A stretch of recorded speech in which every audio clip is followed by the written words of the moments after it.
Evening YouTube, what is going on? This is the LA Prepper, and today we're going to do a little video on fiberglass.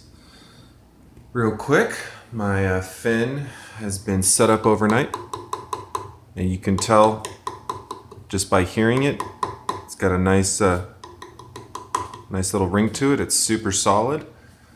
I'll be putting a little bit of work into that, but since I have a very modest amount of experience with fiberglass, and it took me probably several dozen hours of research to kind of figure out what I've learned thus far, I thought I would share what I've learned with you so that you don't have to spend hours of research like I did.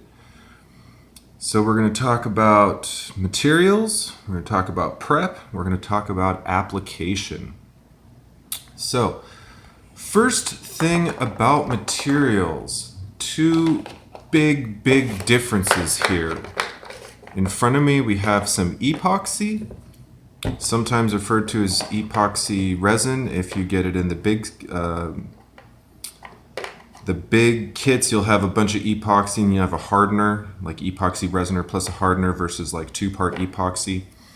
And what can be confusing is that they call this stuff resin, except this is polyester resin. So and I taped over this and I'll explain this in a moment, although it's probably fairly clear if you're looking at it. But anyways, so what's the big difference between epoxy and resin?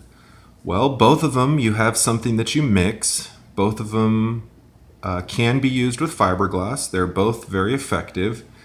The big difference, which is it's apt that I'm talking about it on a surfboard here, is that the polyester resin will react with styrofoam and basically turn your styrofoam into a bunch of goop.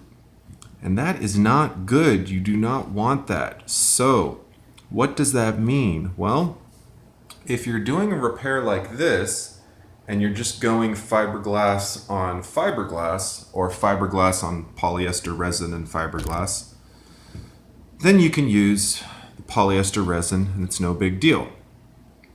But if you are doing repair directly onto foam, you do not want to use polyester resin. You want to use epoxy, and I wouldn't recommend buying in this quantities. You're going to want to buy like a quart kit. You're going to want to buy a larger amount.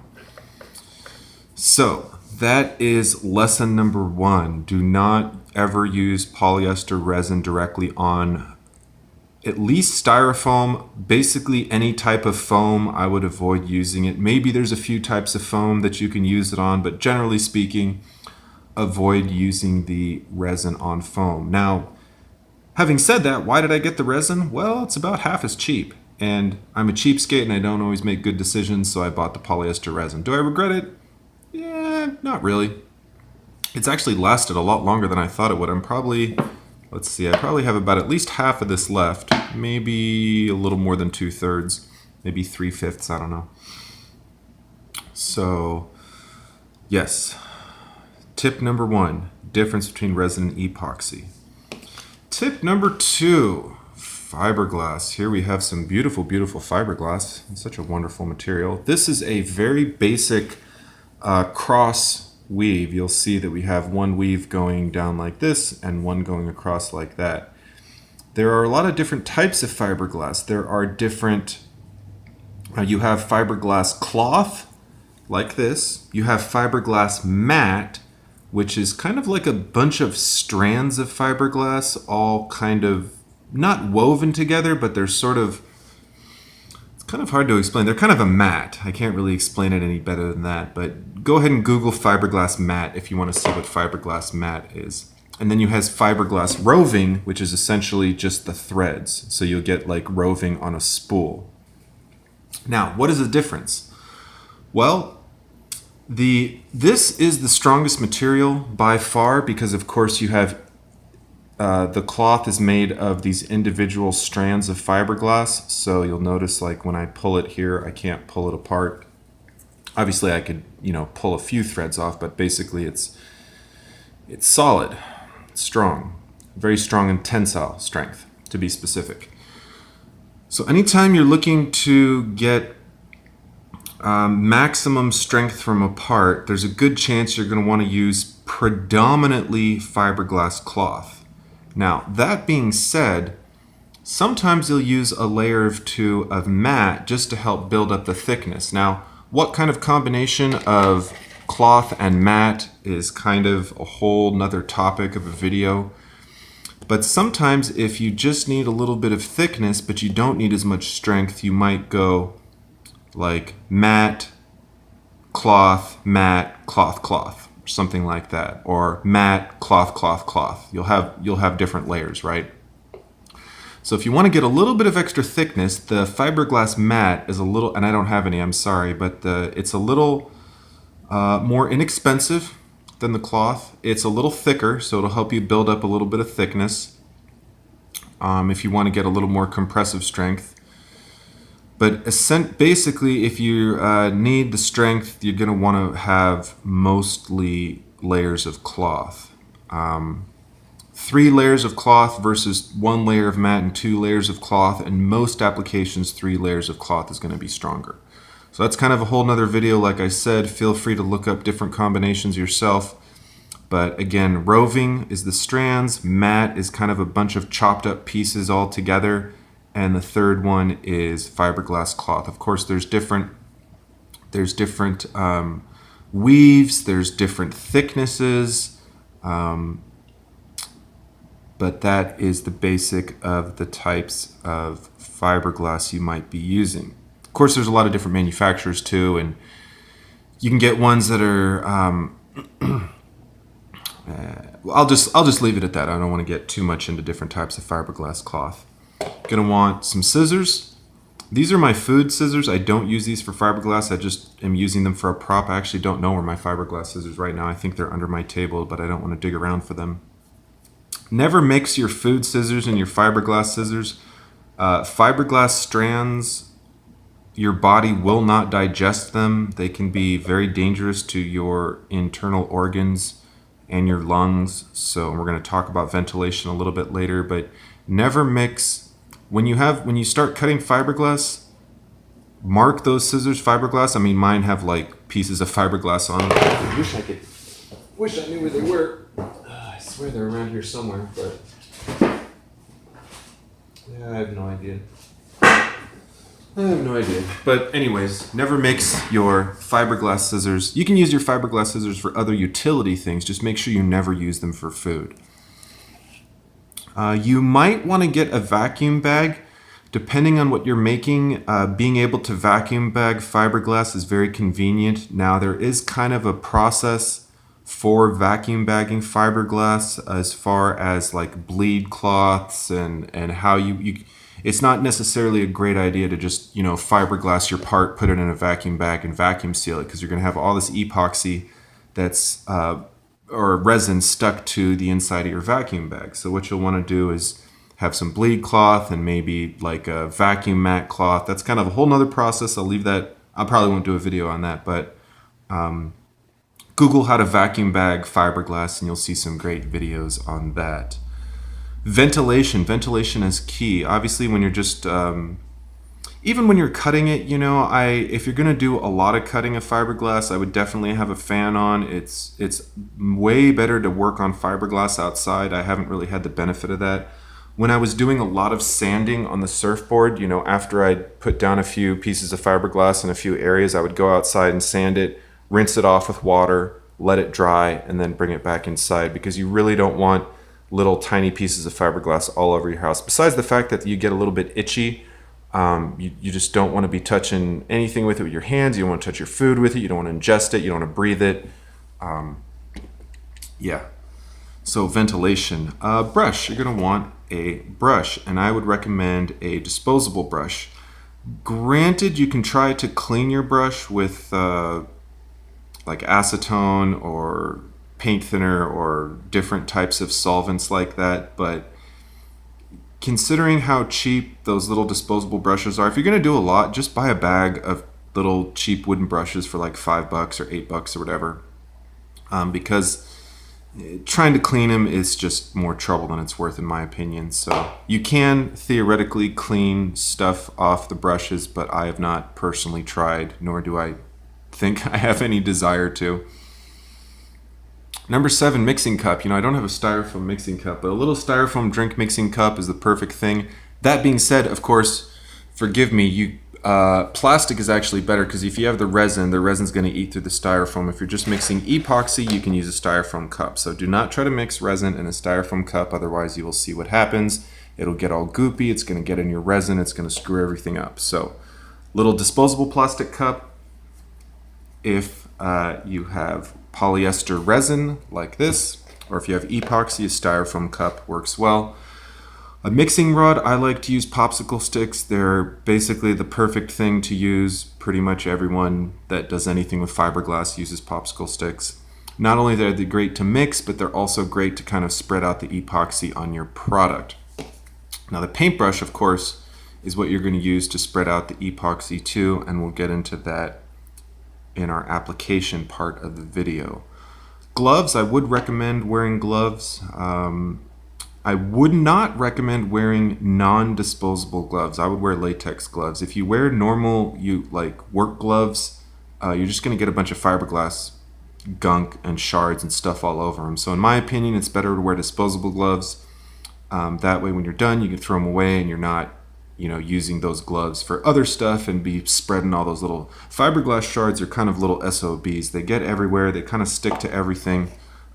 So a little bit of extra caution and you won't have fiberglass all over your house like I have had multiple times, and it's not the funnest thing in the world. And old clothes. The best thing to do would be to have like a painter suit that you only use for fiberglass and you only ever use it for that, and when you're done you shake it off and you take a good shower and scrub your skin really well so you get any little shards of fiberglass off. Barring that, use some really old clothes. I would even be cautious about washing the clothes that you've done fiberglass work with, especially sanding with your normal clothes. I would wash them separately. Maybe even not at your home washer. Go wash them at the laundromat. I know it's kind of crappy. Or wash them in a bucket or something, But I would not wash your dirty fiberglass clothes with other clothes. So now that we've talked about some of the materials that you're going to use, of course, you're going to need some sandpaper to prep the area. I like to use 80. It's a pretty common grit. I think it's what they actually recommend. You're gonna basically be doing most of your prep with 80, and maybe you'll feather the edge a little bit with 180. How to get the finish, a finish surface is a little bit more complex, but we'll get into that in a little bit. So those are the basic materials that you're gonna need as far as prep. So let's look at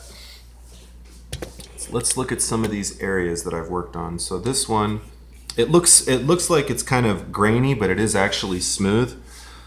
So this was an area where we had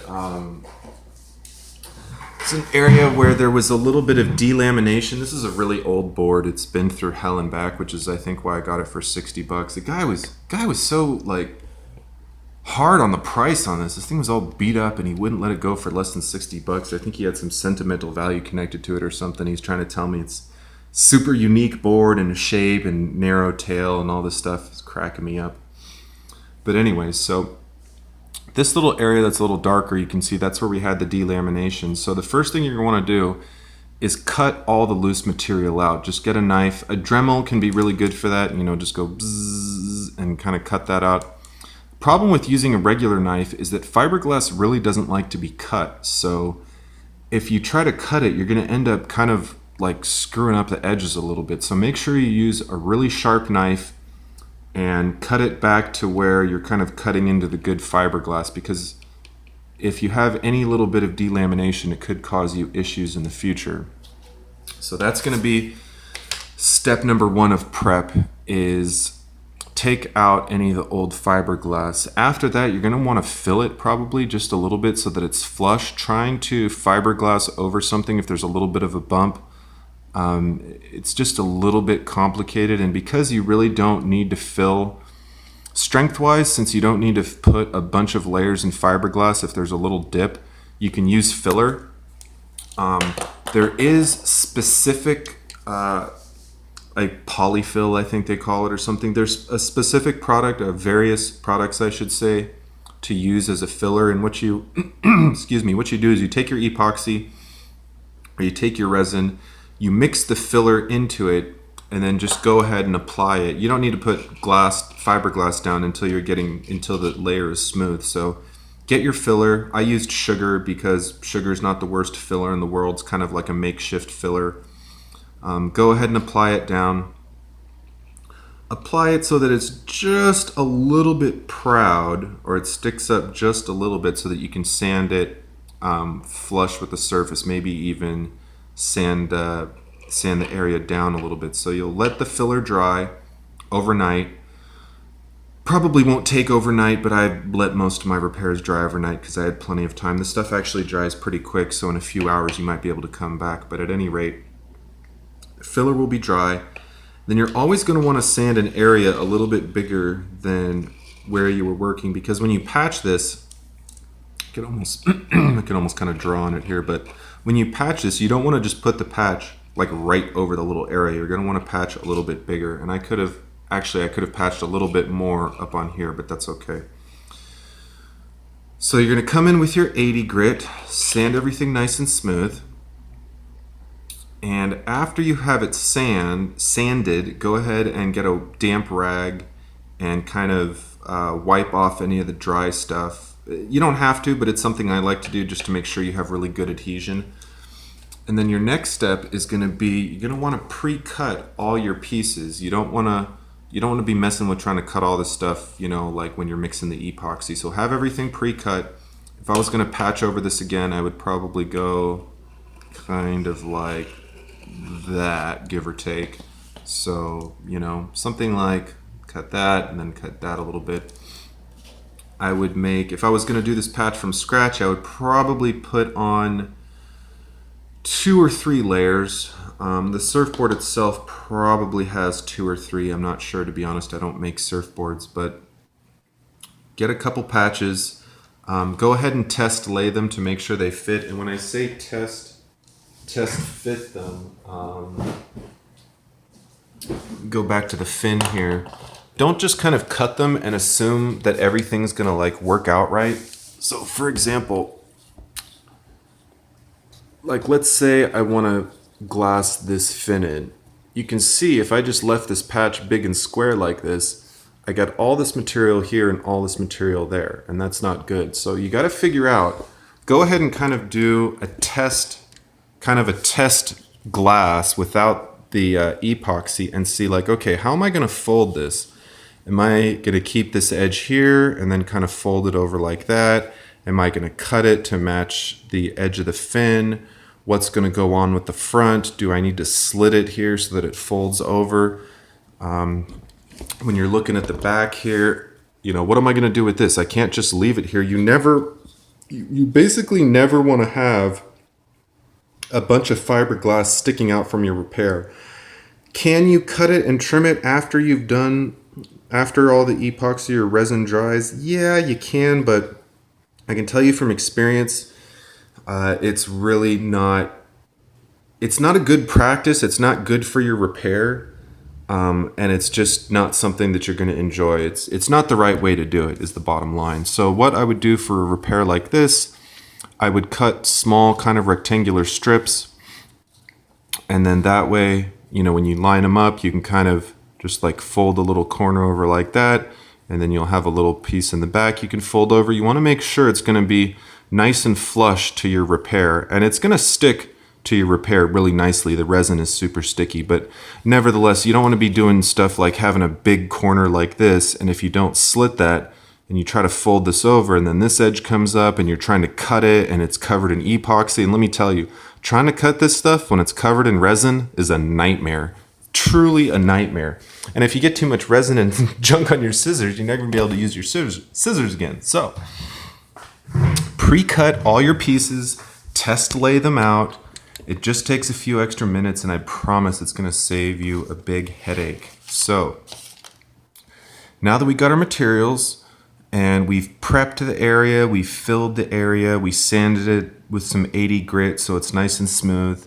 We're gonna get ready to apply a couple layers of fiberglass. Now, this is where the magic chart comes in. This chart has saved me so many headaches, and Lord knows why they couldn't do something like this on the back. In fact, if you look on the back, they have these awful, actually, just for fun, let me see if I can show you these little strands of fiberglass right here. See this? Oh, or actually, let's see. Can you see that? I don't know if you can see in the light, but see that little shine right there? That's how small these little shards are. They're super, super tiny, and they're actually kind of sharp. You can kind of like poke yourself with them sometimes. But where's the, let's see, where's this wonderful mix? This is like the worst mixing instructions ever. So it says, ratio of resin to hardener is as follows. 1/4 can of resin to 1/4 tube of hardener. That's a lot of resin. That's way more resin than I need. And then it says, for small batches, mix 1 ounce of resin to 10 drops of hardener. Okay, that's not too bad. 1 ounce of resin, 10 drops of hardener. Or 6 tablespoons of resin to 1/4 teaspoon of hardener. So I don't know if you're following this, but we have measurements of 1/4 of a can, 1/4 of a tube, drops, tablespoons, and teaspoons and ounces. Is that enough different types of freaking measurements? For Christ's sake. I mean, you gotta be kidding me. Like, what genius decided that this was the easiest way to tell the user how to mix this stuff? So when I saw this, I was like, these assholes, they're making my life impossible. So what I did was I engineered it and put it in a spreadsheet, of course, my specialty. And you'll notice, so we have here tablespoons, ounces, ounces of hardener, drops of hardener, and the final ratio. And one thing that's really interesting is that the more resin you mix, the higher the ratio becomes, or in other words, the more 59 to 1 is how much resin to hardener. So you have more hardener per resin than you do here. This is 78 parts resin, 1 part hardener. This is 59 parts resin, 1 part hardener. So you don't need to keep the ratio the same as you increase, because the hardener is pretty effective. And by doing this, I just cut a little, show you the hardener here. This is the hardener. I just poked a little, or actually it has a little kind of a pinprick in it, so you can just dole it out in little drops. So this way, what I did was, and it was super, super easy, just take your little plastic cup, this is one reason that clear plastic cups are super nice. And what you do is you take 2 plastic cups, okay? 2 plastic cups. And what you're gonna do is draw our little plastic cups here. So you take 1 cup and you take your ounce measurement thing, which in and of itself is kind of a headache because I guess Bullfrog bought me some measuring things, but before that I didn't have anything that specifically was in ounces. So I was already having to like translate from tablespoons to ounces anyways, kind of a headache. So let's say based on the table, I want 6 tablespoons of resin. So that's 3 ounces. So what I'm gonna do is measure out 3 ounces of water in this cup, okay? 1, 2, 3. So this is 3 ounces of water. Now, why am I doing this? I'll tell you in a second. Now you could at this point just mark where 3 ounces is, empty the cup and dry it. But what I did is I kept my measuring cup with these ounces here, and then I would put this cup, so this is water and this is resin or epoxy. We'll call it resin in this case because we're talking about resin. So all you do now is take your resin, pour it into the resin cup until it is at the same level as 3 ounces of water, and that's how you have 3 ounces of resin. And not only that, you don't mess up your cup that you spent all this effort putting these measuring things on. So I kept this cup, never put any resin in it, and whatever I wanted to do, 1, 2, 3, 4 ounces of resin, I just filled it up till it matched my measuring cup, and then I was good to go. And for 3 ounces of resin, we were looking at 27 drops of hardener, and that's actually a lot. In fact, a lot of times I would drop this down a few drops just to give me a little bit more working time, because if you put 27 drops in 3 ounces, that's a lot of hardener, to be honest. I think you could probably go like 78-1 in all of these quantities myself. So I might go like 8 drops here, 16 drops there, like 25, 24 drops there, maybe like 30 drops there. I'll leave that to you, but just keep in mind, you better have everything all dialed in, because if you go the full amount that they recommend, you're going to have between 5 and 10 minutes to get everything done. And trust me, when you're sitting there on one piece of fiberglass and you're kind of brushing it in, you're going to burn 2 or 3 minutes on that one layer. So by the time you get to the 3rd layer, the fiberglass the resin starts to get all gummy and kind of gloppy, and you don't want to apply it. So you might end up wasting half your resin if it starts drying out before you're done with your piece. So that's why you want to spend a lot of time and energy, or an appropriate amount of time and energy, getting your fiberglass cut, practice laying it, kind of practice like, okay, I'm going to brush this, then I'm going to put it here, then I'm going to brush that, then I'm going to put it there. Like try to do a dry run, so to speak. So we've got our resin in the cup. We have all our fiberglass cut. The area is ready. Let's see here. What else? So we got the resin mixed. We put the hardener in. We're going to stir it very well. 30 seconds of stirring is probably sufficient. So let's say we're working on this patch. First thing we're going to do, we're going to get some resin, and we're going to go ahead and brush over the area that we're going. This is going to do 2 things. 1, it's going to help the fiberglass stick to the material. And 2, it's going to help us get full impregnation or full saturation of the material. If I just dump this on and try to paint fiberglass on, or paint the resin might not necessarily wick all the way through the material. Typically it will, but it won't always. And it's just the way you're supposed to do it. Don't ask. Like I said, helps it stick to material, and it helps get you full saturation of the fiberglass, because you want this to be completely saturated with resin. So we're going to paint. We're going to put our fiberglass on. And be careful when you're painting the fiberglass. You can actually sort of start to like open up the weave in the wrong way. So just be a little bit gentle with it. Don't brush it too hard. Just be a little bit ginger with it. So we're painting the resin, put the fiberglass on our little square, and then start in the middle. Usually I kind of start like this, just to kind of like get it to kind of stick where it is.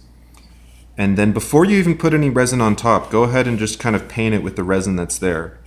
So I'm going to paint that nice and easy. Be careful with these edges, because trust me, when the brush is covered with resin and you do this, you're going to start dragging all these off, and you're going to end up with a bunch of crap on your brush. So be a little bit careful at the edge. Sometimes you can even kind of like lift up right before you get to the edge. You're always going to have maybe not always, but very often you might have a little bit of the edge of fiberglass that doesn't have resin on it, and that's okay, because it'll sand off really nicely. It'll kind of break where the resin stops, but I'll leave that up to you in your practice. But we put the resin down, then we put the glass down, then we're going to go ahead and kind of come over it, get it stuck, and then real lightly from the center out. Don't try to go across all the way from one side to the other. Always from the center out. Come around. And then we're going to put a little bit of resin on top. And then we're going to come around and make sure that we're getting good saturation. Really kind of work it in there if you need to. Okay. So then we have 1 layer. And let's say we're doing 2 layers. Then we're going to get our second layer. And obviously you're not going to have it folded like this. These will be 2 separate pieces. Then we'll get our second layer. Before we put any resin on top, we're going to come around, press it down, and be careful you're not dragging the material underneath. If you do it wrong, you can potentially kind of be dragging it around, dragging corners. So Just kind of nice and easy all the way around. It doesn't take a lot of force, but it does take some force. So don't push super hard, but don't push super light. Sort of a nice medium. We're going to come around like that. And then we're going to put a little more resin on top. Same thing, brush it around. Make sure we have nice, good saturation. Look at it from a couple of different angles. Now obviously it's really easy to do a patch when it's flat. It gets a little more complicated when you're dealing with a fin. But same basic principle. Come around like that. And don't try to, when you're starting off, I wouldn't try to put too many layers at once. If you're a professional, you might just put 4 layers down at once because you're a boss and every layer is going to be perfect. But when you're starting out, start with about 2 layers to start with. 1 layer, don't do just 1 layer. You're going to want some strength. So start with at least 2 layers. But don't worry about trying to do 3 or 4 at once. 4 layers is probably more strong than you need for a lot of repairs you're going to be doing anyways, depending on what you're repairing. But 2 to 3 layers is a good, I would start with 2 layers. That's a pretty good number to start with. So we've got the 2 layers down. Of course, we're doing this in a ventilated area. We have our mask on, we have our gloves on. Preferably we're doing this outside. And then we're going to let it dry. A couple hours it'll probably set up. I usually like to let mine dry a little bit longer just because I do. So let's say we're going to put a 3rd and a 4th layer on. So we got our 1st and 2nd layer on. It's looking something like this. What we're going to do is we're going to come back with the, I think the 80, right? Yeah, so we'll come back and rough it up with the 80. And what the 80 does is it really helps abrase the material so that the next layer that you have sticks really well. So you can come back. Don't try to sand too much outside the area. Just you can put a little bit of masking tape around if you want to kind of help delineate the part you want to sand and the part you don't want to sand. But we'll come back with the 80, sand the whole area, sand, sand, sand, sand. And then get a wet rag, kind of wipe off any of the fuzz. You could try to use like a vacuum on the blow setting, but I like to use a wet rag just to make sure I'm really getting all those little shards out from the sanding. Of course, wear gloves when you're sanding. The sanding part is the part that really gives you all the little prickly things. So we've sanded it, and then we're going to come back and add our 3rd and 4th layer exactly like we did the 1st and 2nd. Resin all the way around, cloth, tamp it down, a little more resin on top. I guess that would be the 3rd layer, then the 4th layer. Tamp it down, brush it around, a little more resin on top, brush it around, let it dry. So now we have 4 layers on that. We're going to let that dry. And then when we're ready for the kind of the final stuff, what we're going to do is we're going to come back with, and we're going to start with 80 or maybe 120 if it's really, really smooth. But we'll start with the 80, kind of sand it out, get all the edges, get it all nice, and then start working your way up in the grits. Go to 120, work it around, go to maybe 180 or 220, work it around. And then I would go, I haven't really mastered the whole gloss coat thing, but I would probably go up to about, probably wouldn't go higher than 300 before the gloss coat. So maybe go to like 180, 220, and then somewhere around 300, give or take. And then for the glass coat or gloss coat, you're going to mix a certain amount of acetone in your resin. I think it's like 1 to 10. So if you had 10 ounces of resin, you would put, or if you had 9 ounces of resin, you would put 1 ounce of acetone in there, so that out of a total of 10, 9 ounces of resin, 1 ounce is acetone. Go ahead and look that up if you're going to be doing the gloss coat stuff. Like I said, I don't personally have a lot of experience with that, but that is the basic process of the gloss coat. And the last final gloss coat, you're not going to be doing anything with the fiberglass. It's just straight resin. So let's say we have our 4 layers down here. We have our gloss coat mix ready, and we're just going to come over nice and easy. We're going to paint the whole area being careful not to spread it too much around the surface, because everywhere we paint just means more that we have to sand. And I would try to go kind of quickly, make sure you mix it really well, and then come on really quick, because you want it to be really nice and thin and runny so that it dries really, really smooth. So we have our last coat, then we're gonna leave it, let that dry, and then we're gonna come back and get into the higher grits. So I wouldn't even necessarily start at 80 on the gloss coat. I would start higher, maybe like 180, then go to 220, 300, 400. And then up to there, I think the guys that do the surfboards and stuff, they get up pretty high, up to like 400, 600, maybe even 1,000, maybe even higher, up to like 1,000, 2,000. So I'm not really an expert on that. There's a lot of great videos out there. If any of you want me to recommend a video on doing a gloss coat, let me know. Like, for example, I need to do it on basically all my repairs. So this has got the fiberglass on it. I would need to come back. What is that? Some gunk or something. Some coffee. Spilling coffee on my surfboard. So I would come back over this with like 220, 300, maybe, yeah, something around 300. Come over the gloss coat and then buff it out a little bit. And then it would start to blend in more with the very, very smooth surface of the, I mean, this board's kind of old and gunky, but you can see the shine here. That's kind of gonna be what you're looking for. And I did do a couple of repairs on this, but I think they're on the other side. So there you have it, YouTube. Those are the basics of fiberglass repair. Of course, it's useful for all sorts of things, RVs and ATVs, and even, home projects. I made the rudder for my boat out of fiberglass. I would go dig it out right now, but it's in a bag in a closet behind a door, etc., etc. And it's not the prettiest thing in the world, to be honest, but I've had somewhat decent luck doing fiberglass repairs on the surfboard. This surfboard needed a lot of fiberglass repair. The other one needed a little bit of fiberglass repair. I built the fin from scratch, or the rudder, I should say, for the boat from scratch.